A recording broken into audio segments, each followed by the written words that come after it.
E aí, tudo bem? Eu sou a Jen, trazendo mais um vídeo aqui para o canal. Vou trazer mais uma reflexão, porque afinal, né, das reflexões é que a gente passa a entender um pouco melhor certas coisas. Às vezes até a gente adquire um novo conhecimento, a gente expande a nossa consciência. A reflexão é uma base muito importante de várias coisas aí. Faz uns dias que eu acordei e quando eu estava olhando o Facebook, né, porque é um hábito que a grande maioria das pessoas tem, olhar suas redes sociais, e eu vi uma notícia que me chamou a atenção. Era uma notícia antiga, pelo que eu vinha saber, de uma senhora que tinha achado que o celular estava estragado porque os filhos não respondiam para ela, não atendiam ela, mas na verdade o celular estava bom, apenas os filhos é que não a atendiam. E isso me fez pensar que seria interessante trazer aqui para o canal uma conversa sobre família.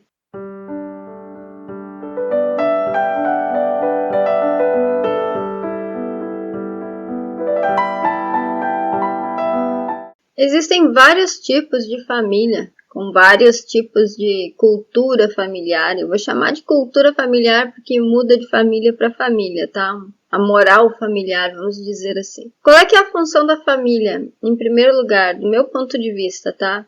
A família tem a função de dar uma base sólida para o novato aqui do planeta Terra, vamos dizer assim. Os seus pais, as pessoas que te criam, elas assumem um papel de guia para você aqui no início da sua vida na Terra. Então a família acaba tendo um papel muito importante, tanto na sua formação física, vamos dizer assim, né? Porque a família provê ali o sustento, né? Várias coisas ali para que você cresça de maneira saudável, e também emocionalmente ela tem um papel importante porque te passa ali vários valores, várias crenças, e também, né, tem o ambiente familiar que influencia no seu emocional. Então, já que a família contribui ali para que se formem as nossas primeiras crenças, que acabam sendo as principais que a gente carrega ao longo de toda a nossa existência, muitas vezes, ela tem um papel muito importante na formação da nossa consciência. Tendo como conceito de consciência aqui aquele conjunto de percepções que a gente tem de mundo, de vida, enfim. Não é raro a gente ver muitas pessoas que se queixam da família que tem. Porque a família, você querendo ou não, ela junta ali vários tipos de pessoas. Às vezes você chega a pensar, pô, eu sou tão diferente da minha família, será que eu sou adotada? Você às vezes pensa esse tipo de coisa. Eu já chegou a pensar, muita gente pensa. Só que aí eu quero te falar um negócio. Você está na família que você precisa estar para você poder evoluir ou para você poder ajudar os membros dessa família a evoluir também. Então não existe família errada para mim, não tem. Você ganha aquilo que você merece. Na verdade, você escolhe, né, a família que você quer ter antes de você nascer, mas a gente não tem essa consciência, a gente não sabe como isso é feito, a gente não lembra. Então, às vezes, a gente pensa, pô, isso aí é muito injusto. Só que não é. Como eu já falei em outros vídeos aqui do canal, a gente colhe na vida exatamente aquilo que a gente planta, nem mais nem menos. Então, vamos considerar que a gente planta sementes todos os dias, todos os minutos, segundos. A gente está sempre plantando sementes através dos nossos sentimentos, das nossas ações, ideias, das nossas reações. E essas sementes, elas geram frutos que podem ser bons ou não. Esses frutos dentro da família, eles podem unir a família cada vez mais, ou eles podem acabar separando a família, como muito acontece. A gente sabe de muitas famílias que se desfazem por questões que, do nosso ponto de vista, parecem um tanto bobas. Dentro daquela moral familiar, né, para cada pessoa daquela família, esse negócio que a gente julga como sendo bobo, para eles tem um peso, né? Às vezes fica difícil a gente lidar com o que acontece dentro da família, porque existe todo tipo de ação, todo tipo de consequência, como por exemplo, a gente vê muito por aí, pelo menos eu já vi bastante, jovens que se tornam mães, elas não têm maturidade para isso, elas não querem ser mães, não estão preparadas.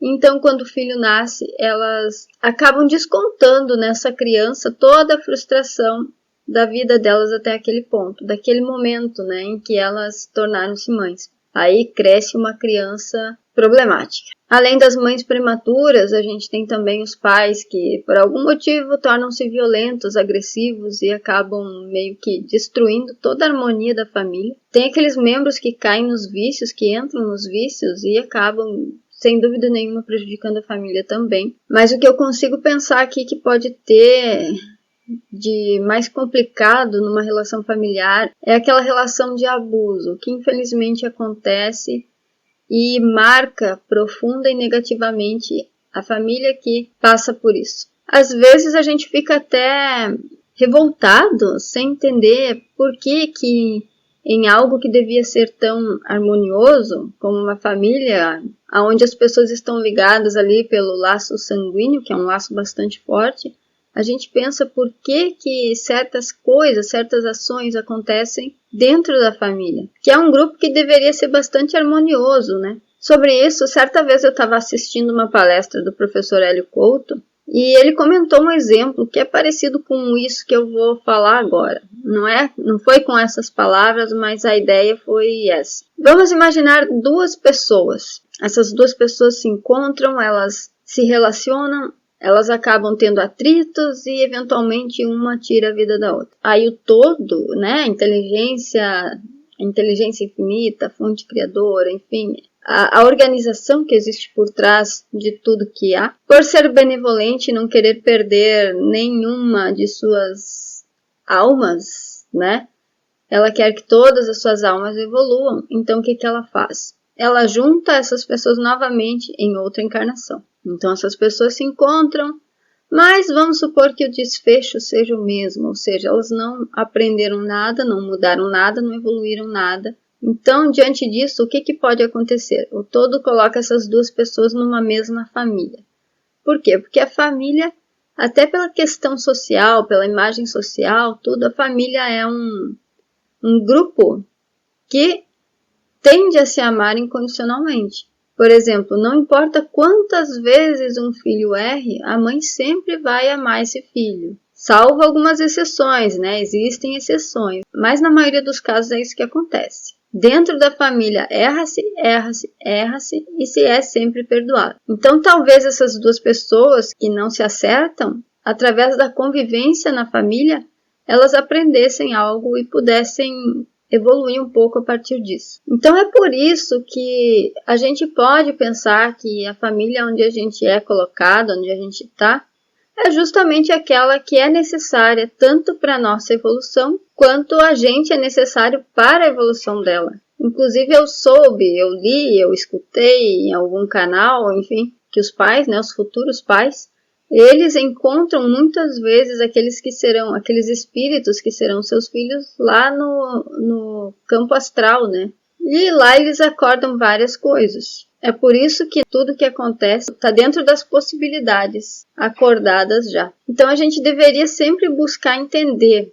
Muitas vezes acontecem coisas horríveis com membros da família, e fica difícil para a gente esquecer, para a gente perdoar. Lógico, perdão, eu já escutei a vidente Rosa Maria falando que o perdão, por ser algo divino, né, é algo que a gente não consegue exercer. Então, o que ela recomenda? Que a gente entenda, a gente busque entender. Porque o entendimento é o caminho para a mudança, né? Não podemos esquecer nem por um segundo que todos nós estamos aqui num processo evolutivo, então é natural que a gente erre muito antes de acertar. E como a gente erra muito antes de acertar, a gente não pode julgar. A gente não deve julgar aquele que erra também. Muitas vezes é errando que a gente adquire a experiência necessária para que a gente possa acertar. Então a família assume um papel muito importante, mas lógico que cada membro da família tem um caminho a percorrer, um caminho evolutivo. Existe ali o que eles chamam de karma dentro da família, né? São questões que precisam ser sanadas,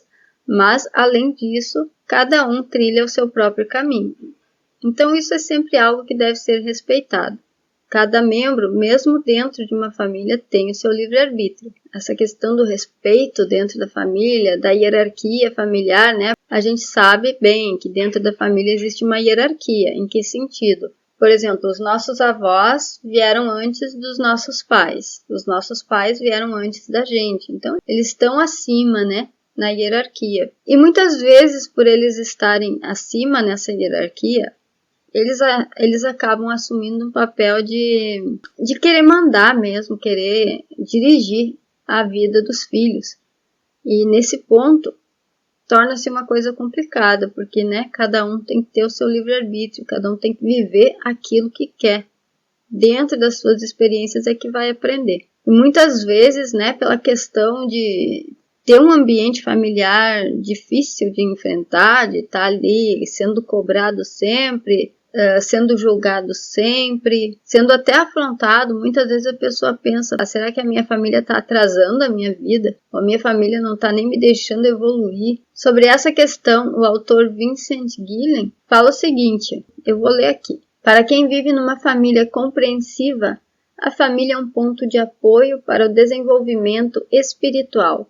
Mas devido ao escasso desenvolvimento da humanidade terrestre, os que estão dispostos a empreender o despertar espiritual são uma minoria. Além disso, é muito difícil que, ainda que numa mesma família haja vários espíritos afins dispostos a lutar pelo avanço espiritual e que o seu despertar se dê simultaneamente. Portanto, para o pioneiro será sempre mais difícil, mas é ele que irá abrir o caminho para os outros. Esse trechinho que eu li é do livro As Leis Espirituais, de Vincent Gillen. Mesmo que a gente presencie ações que a gente julga erradas, a gente não pode esquecer que todos estão ali para aprender. Como eu já mencionei, se a gente não é capaz de perdoar, que pelo menos a gente busque entender. Do entendimento pode vir a aceitação também, né? Porque o que acontece? Sempre que a gente se agarra a alguma coisa, alguma lembrança, alguma coisa ali que tá ruim, sabe? Alguma lembrança de acontecimento ruim, enfim, sempre que a gente fica agarrado nisso daí, a gente sofre. Então, para evitar esse sofrimento, a gente precisa entender e aceitar, porque o que já aconteceu não é mutável, já foi, não se muda. Muda-se o daqui para frente, sempre. E uma vez que nós estamos mais despertos que o restante dos membros da nossa família, fica mais fácil para a gente pensar e seguir certos caminhos que acabam sendo atenuadores nesse contexto familiar. Como, por exemplo, a gente pode dar sempre o primeiro passo. Numa situação em que pais e filhos, por exemplo, ficam sem se falar por muito tempo, por algum motivo, não vou citar motivos aqui porque, enfim, a gama de motivos pode ser enorme. Então, quando existe essa situação, se a gente já tem um pensamento de maior evolução, a gente toma a iniciativa. Se eu estou há anos sem falar com meu pai, se eu estou há anos sem falar com a minha mãe, o que me impede de buscar ter esse contato com eles? O que me impede de rever a situação e entender e refazer esses laços? Porque muitas vezes acontece o quê? Fica as duas pessoas, uma esperando que a outra tome a iniciativa, ninguém toma e o tempo termina. E então gera-se aí um novo karma. Nós também sempre podemos fazer as pazes com aqueles com quem nós tenhamos brigado por algum motivo. Por exemplo, é comum irmãos que se afastam por motivos bobos. Inclusive, existe uma história que eu tomei conhecimento de irmãs que acabaram parando de se falar por motivos que são bobos, são realmente bobos. São motivos assim que são pertinentes apenas na vida material, e a gente tem que ter em mente que a vida material ela termina, ela não vai ficar para sempre. Então, o que cabe para a gente? É organizar essas coisas, é resolver. Tudo que a gente puder resolver, é bom a gente resolver. A gente não deixar pontas para que a gente tenha que trazer novos karmas. Então, a gente resolve. Tudo aquilo que a gente puder resolver, a gente resolve. Lembrando, como eu já falei num outro vídeo recente aí do canal sobre os nossos exemplos, se a gente der o bom exemplo, a gente pode mudar várias coisas. Então, analise as suas ações dentro da sua família, veja se você pode ser o pioneiro nesse quesito de evolução e abrir o caminho para os outros e mostrar, através do seu bom exemplo, as atitudes que todos eles podem tomar, eventualmente. E você vai ver como as coisas podem mudar para melhores. Então, para o nosso vídeo é isso. Eu espero que você tenha gostado dessa nossa conversa sobre família. Deixa seu like, se inscreve no canal, compartilha e até o próximo vídeo.